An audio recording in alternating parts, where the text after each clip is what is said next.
et Maria Villarreal ce soir au Texas. Ce soir, plus de 35 millions de personnes sont en alerte pour des orages violents. Les sirènes de tornades retentissent à Van Buren, dans l'Arkansas, juste après l'aube. Des tôles s'envolent de cet entrepôt.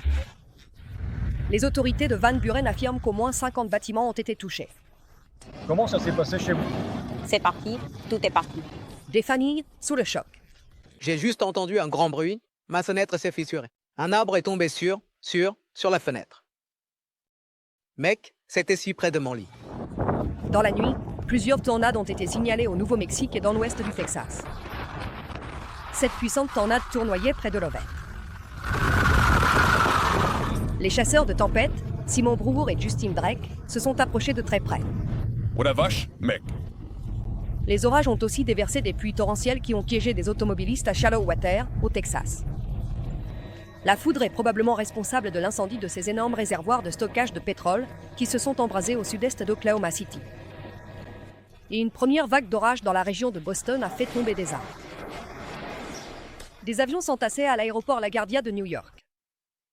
Plus de 100 vols y ont été annulés rien que là-bas, alors que le nord-est est de nouveau menacé ce soir. Et David, on peut voir les dégâts laissés par ces tempêtes. Des vents rectilignes ont frappé ce bâtiment, le renversant complètement. Les familles me disent en ce moment qu'elles sont très inquiètes à propos de la météo attendue dans les prochains jours. On parle de grêle, de nouvelles pluies et maintenant toute cette région, Lubbock, est placée sous surveillance de tornades.